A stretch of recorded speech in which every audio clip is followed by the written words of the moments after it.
Hi అండి. ఈరోజు వీడియోలో చాలా సింపుల్గా భుజాలు జారకుండా మెడపట్టిని ఎలాగ స్టిచ్ చేసుకోవాలో చూపిస్తాను.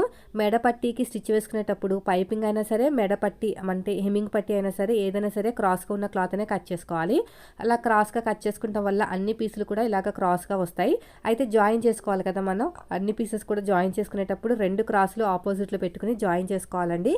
అప్పుడే మనకి క్లాత్ అనేది సేవ్ అవుతుంది, నీట్గా కూడా ఉంటుంది. అయితే మీరు పట్టిని జాయిన్ చేసుకునే ముందు షోల్డర్స్ని జాయిన్ చేసుకుంటాం కదా, front part back part neck వైపుకి ఈక్వల్గా ఉండాలండి. షోల్డర్ దగ్గర నుంచి ఇలాగా తిన్నగా స్టిచ్ వేసుకుంటూ వచ్చేయాలి. ఆ తర్వాత నెక్ వైపుకి లైట్గా స్లోప్ ఇచ్చి మళ్ళీ ఇలాగా స్ట్రైట్గా స్టిచ్ వేసేసుకోవాలి. చూడండి, నెక్ వైపుకి కొంచెం క్రాస్గా వేసుకోవాలండి. క్రాస్గా వేసుకుంటేనే మనకి భుజాలు అనేవి జారకుండా ఉంటాయి, ఎంత ప్లెయిన్ క్లాత్ అయినా సరే. ఇక్కడ కూడా అంతే, ఇక్కడ కూడా స్ట్రైట్గా ఇలాగా స్టిచ్ వేసేసేయండి.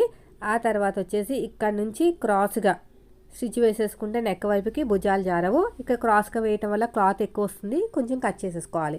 ఇప్పుడు చూడండి, నేనైతే హెమ్మింగ్ పట్టిని జాయిన్ చేస్తున్నాను. చూడండి, స్టార్టింగ్లో ఫోల్డింగ్ ఇచ్చేసానండి. ఇలాగా ఫోల్డింగ్ ఇచ్చేసుకుని రఫ్ ఇచ్చేసాను. ఇలా రఫ్ ఇచ్చిన తర్వాత ఇలాగ ఎక్కడా కూడా నీట్గా సాగదీయకుండా స్టిచ్ వేసుకుంటూ వెళ్ళాలి. ఉల్టాది మన వైపుకు ఉండాలండి. జాయింట్లు ఉంటాయి కదా, ఆ ఉల్టా అనేది మన వైపుకు ఉండాలన్నమాట. ఇలా నీట్గా స్టిచ్ చేసుకుంటూ వచ్చేయాలి. కిందనున్న లేయరు అంటే బాడీ పార్ట్ లేయరు, అదేవిధంగా మనకి పట్టీ కూడా కరెక్ట్గా ఉండేటట్టు స్టిచ్ చేసుకుంటూ వెళ్ళాలి.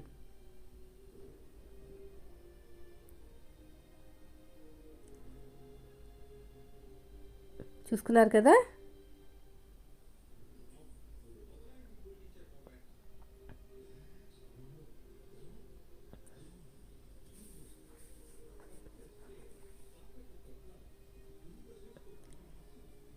ఇలాగ నీట్గా కుట్టుకుంటూ వెళ్తేనే మనకి భుజాలు అనేవి జారకుండా పట్టీ అనేది నీట్గా వస్తుందండి.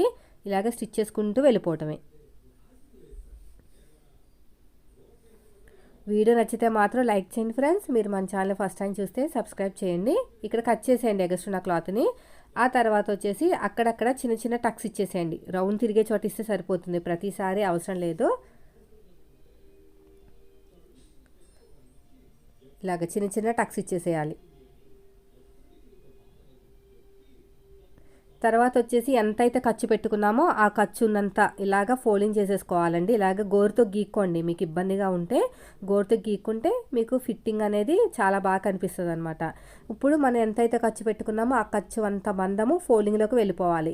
ఇలాగ రఫ్ ఇచ్చేసుకుని ఆ ఫోల్డింగ్ అంతా చేసుకున్నాం కదా, అదంతా ఇలాగ స్టిచ్ వేసుకుంటూ వచ్చేయాలి. చూసారు కదా, నేను ఎలాగైతే స్టిచ్ వేస్తున్నానో అలాగా.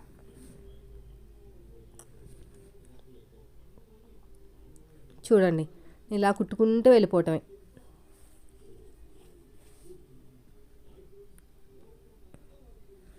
ఇలా ఫోల్డింగ్ చేసుకుంటూ స్టిచ్ వేసుకుంటూ వెళ్ళిపోవాలి.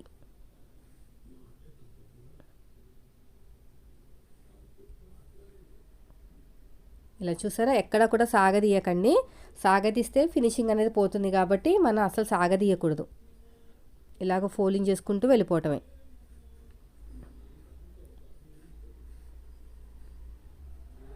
ఇలాగ ఫోల్డింగ్ చేసేసుకోవాలి.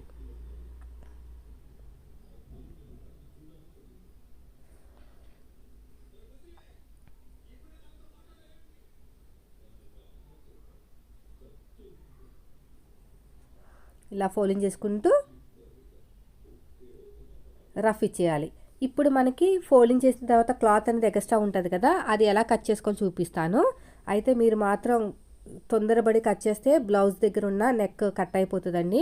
అప్పుడు మొత్తం బ్లౌజ్ అంతా పాడైపోతుంది. సో కాబట్టి మీరు చాలా జాగ్రత్తగా కట్ చేసుకోవాలి. ఎంత జాగ్రత్తగా కట్ చేసుకుంటే ఫినిషింగ్ అనేది అంత నీట్గా ఉంటుందండి. లేకపోతే కట్ అయిపోయిందంటే బ్లౌజ్ మొత్తం పాడైపోతుంది. అది విషయం బాగా గుర్తుపెట్టుకోండి.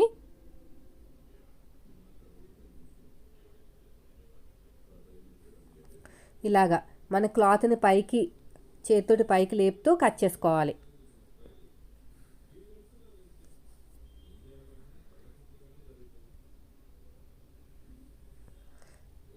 ఇలా కట్ చేసుకుని మనం హెమ్మింగ్ చేసేసుకోవచ్చు. ఈ పట్టీ ఉంది కదా, పట్టింగ్ ఫోల్డింగ్ చేసేసుకుని హెమ్మింగ్ చేసుకుంటే భుజాలు అనేవి జారవు. ఎన్నిసార్లు ఉతికినా కూడా మెడ అనేది బ్రాడ్గా అవ్వదు.